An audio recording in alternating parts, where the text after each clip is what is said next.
Para poder empezar con el procedimiento del vaciado del grout, se realizará una comparación previa. El grout fino se utilizará cuando los bloques tengan alvéolos no menores a 6 centímetros y se utilizará la arena fina. En el grout grueso se empleará con alvéolos mayores a 6 centímetros y se utilizará la arena gruesa con piedra chancada.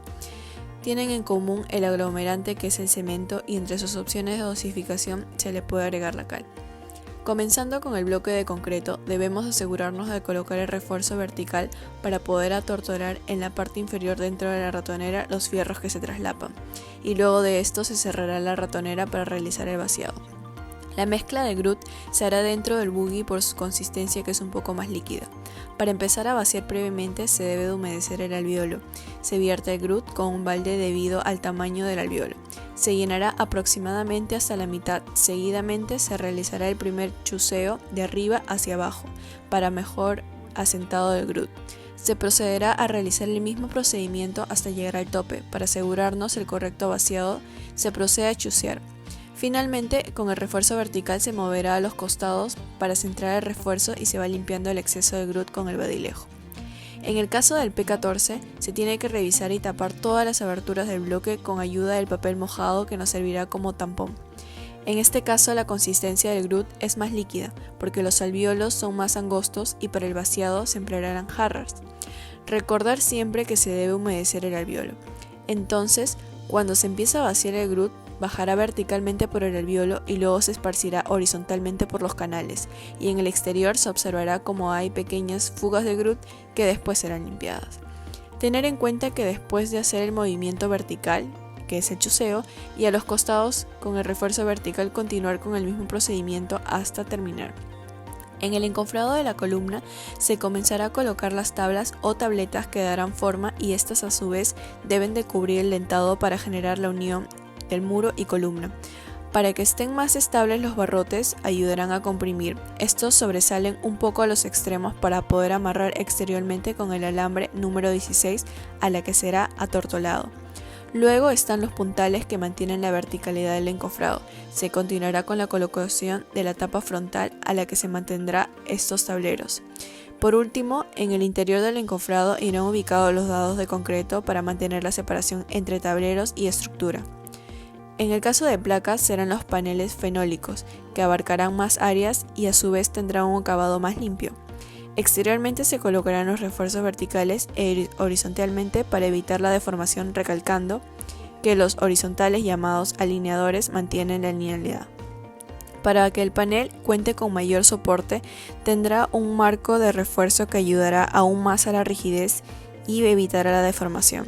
Terminando con la colocación, se pondrá la tapa frontal, que irá entre los paneles asegurando el exterior con el alambre número 8 utilizando el tortol.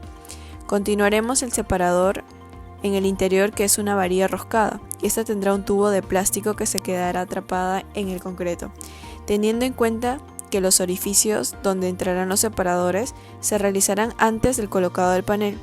Por último, tendremos los puntales que nos ayudarán a mantener la verticalidad, y si hay alguna falla en este aspecto nos ayudará a corregir, ya que ejerce presión sobre todo el encofrado. En conclusión, estas piezas están funcionando como uno, porque buscan resistir el peso de la mezcla y evitan la deformación.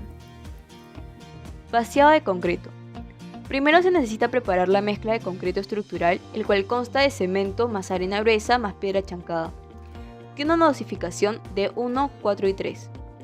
Luego de haber realizado la mezcla, se coloca en el buggy, el cual anteriormente fue humedecido. Al llevarse la mezcla al encofrado, esta es llenada con una lampa en unas latas. Posteriormente, se coloca un andamio para poder tener más altura y se humedece el interior del encofrado de la columna para que la mezcla pueda tener una mejor adhesión. Luego, se echa la mezcla de poco a poco.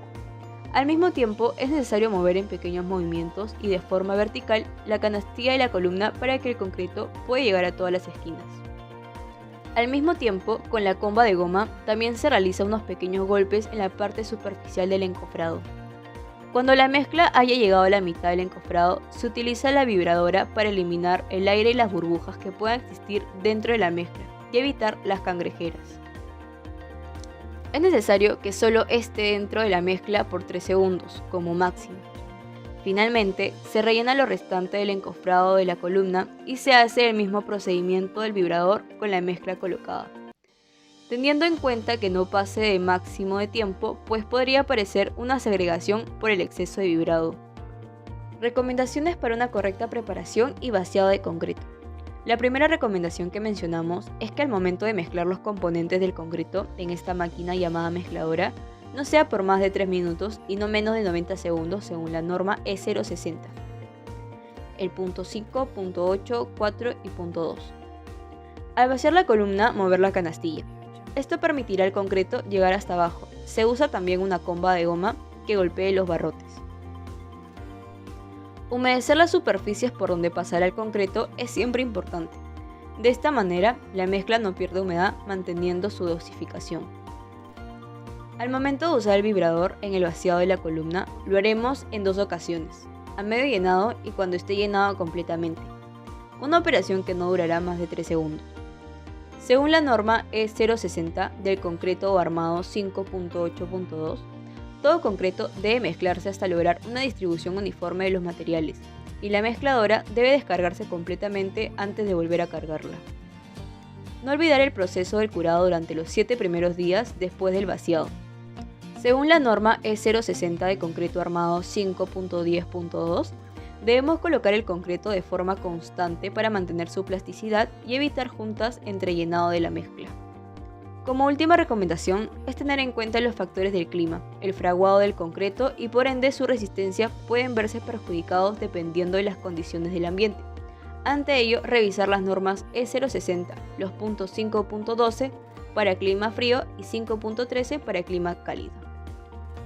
Para el tarrajeo de muros se elaborará una mezcla de mortero de cemento y arena en dosificación 1 en 5 respectivamente. Esta mezcla se utilizará tanto para el asentado como para el tarrajeo de los muros. Sin embargo, la arena que se utilizará para el asentado será de arena gruesa y el tarrajeo de muros con arena fina.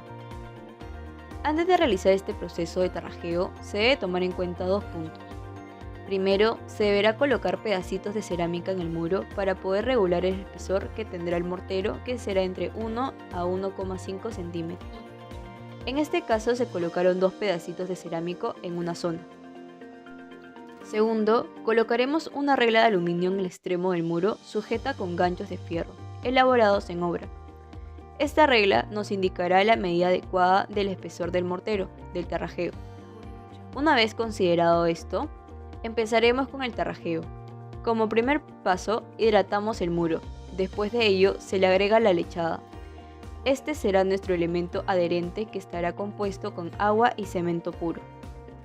Luego de ello se comienza a hidratar la mezcla del mortero del tarrajeo con ayuda de la plancha de batir. Esta mezcla se realizará en una batea metálica. Terminando este paso, se colocará la mezcla del mortero en nuestro muro, pero se tendrá que lanzar la mezcla. A esta acción se le llama panetear. Con ayuda de nuestra plancha de batir y con el frotacho o paleta, realizaremos esta acción repetidas veces. En este caso se hará en una sola esquina. Esta acción se hace con el fin de que no se caiga la mezcla. Después se le añadirá otra mezcla de mortero, pero esta vez estará seca al añadirlo, encima del pañeteo realizado. A este se le llama como secarrón, y lo que hace es presionar y fijar la mezcla para que no se caiga. Una vez terminando el secarrón, utilizaremos una regla de madera para nivelar de manera vertical y horizontal el espesor del mortero. A esta acción se le llama reglear. Luego se pasa el frotacho de manera circular en la mezcla colocada para poder mejorar el acabado. Al terminar se muestran unos huequitos en el tarrajeo. Esto nos indica que aún falta rellenar. Nos apoyaremos con el badilejo y nuestro frotacho para rellenar estos vacíos. Después de ello, se sacarán los pedacitos de cerámica que nos ayudaron a nivelar el espesor del mortero. Y nuevamente, con la plancha de batir y badilejo, comenzamos a rellenar esos pedacitos dejados por las cerámicas y nuevamente con el frotacho aplanamos la superficie del tarrajeo. Por último, utilizaremos una esponja húmeda para ir quitando esas líneas que quedaron en el tarrajeo. Solaqueado de muros. Preparamos la mezcla para el solaqueado con cemento y arena fina más agua, que viene a ser la misma que se utiliza para el tarrajeo, pero esta vez mucho más aguada. Humedecemos con la brocha no todo el muro, sino solamente la porosidad o los huequitos.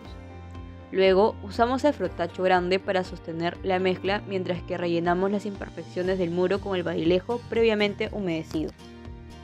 Después de rellenar procedemos a humedecer con la brocha el frotacho pequeño para luego frotarlo en forma circular a la mezcla del muro para eliminar posibles excesos. Al final utilizamos la esponja previamente humedecida para limpiar nuestro acabado. Colocación de cerámico. Para los cerámicos debemos tener nuestra base de falso piso y contrapiso. Luego procedemos a medir con la wincha y marcar con el plumón las medidas necesarias a cortar según el plano del emplantillado, utilizando el cortador de cerámicos. Después de eso, preparamos el pegamento con agua en un balde según las instrucciones de la bolsa. Procedemos a humedecer con la brocha húmeda la superficie que va a recibir el pegamento. Con el badilejo echamos el pegamento a la superficie y perfeccionamos el acabado para lograr una adherencia perfecta con la herramienta raspín. Colocamos el cerámico al pegamento y lo nivelamos con el nivel de burbuja y la comba de goma. Al final, colocamos los separadores y esperamos el secado del pegamento, que son 48 horas, para luego poder fraguarlo.